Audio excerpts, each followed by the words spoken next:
All right. So the first thing I want to ask, I'm going to be super basic because I don't know how many people know this, but I wanted to start with what exactly is the Gilded Age and what exactly is the Progressive Era? So not just the years, but what they encompass and maybe why you chose these areas to focus on. Oh, well, it's kind of a trick question in a way because the Gilded Age and Progressive Era are both made up terms, and we can discuss and debate whether they are even the right terms. I mean, the British obviously do the whole king and queen Victorian age, right? Georgian era. The French have the Belle Epoque at the same time that the Gilded Age exists. But the period is basically, arguably, post-Civil War, or what we might call Reconstruction, which is a very short historic period in American sort of epochs, all the way up to the 1920s. And whether we count 1920 and the century of the 1920s is up for debate as well. But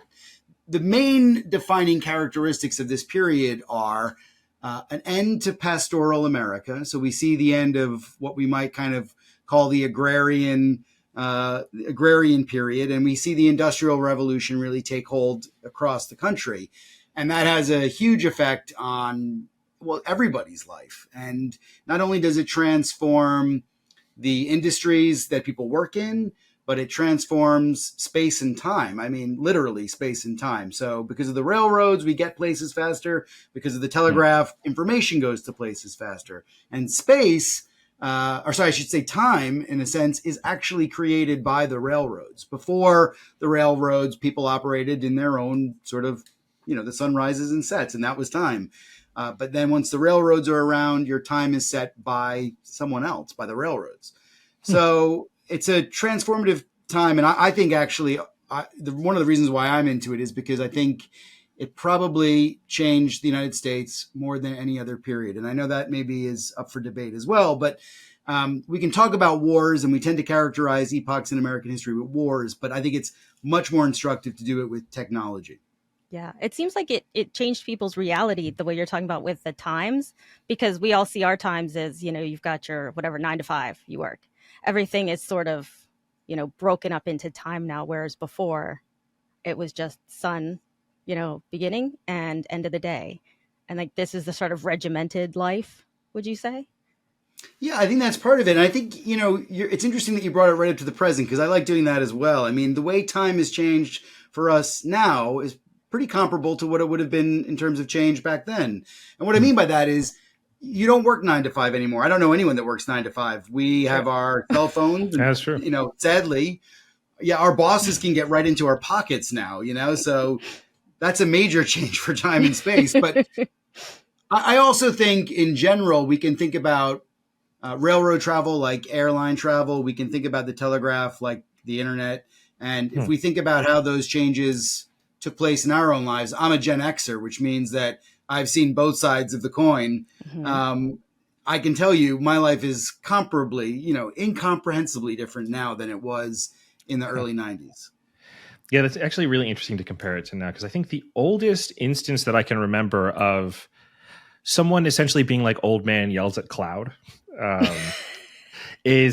pretty sure it's Ralph Waldo Emerson, but he's talking about trains. And he's like, what does everyone got to go 30 miles an hour these days?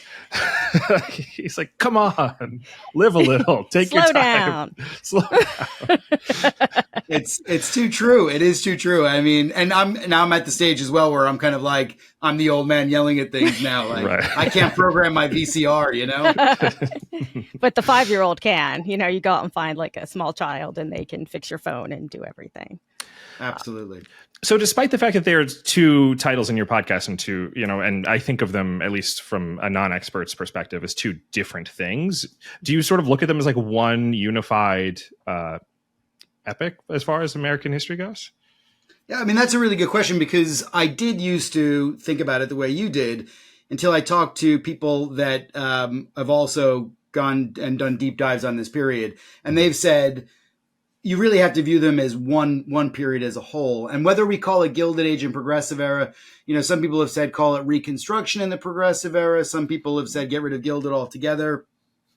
I like the Gilded Age as if it was just on its own, actually, because I think the Gilded Age gives us a sense of complexity that the other ages or, titles might not. So what I mean by that is Gilded, I always thought was putting gold leaf onto something that was worth less than gold, right? That it was like covering up. Yeah. It wasn't a golden age. It was a Gilded age. Mhm. Well, if you read Twain, though, Twain was a big fan of Shakespeare.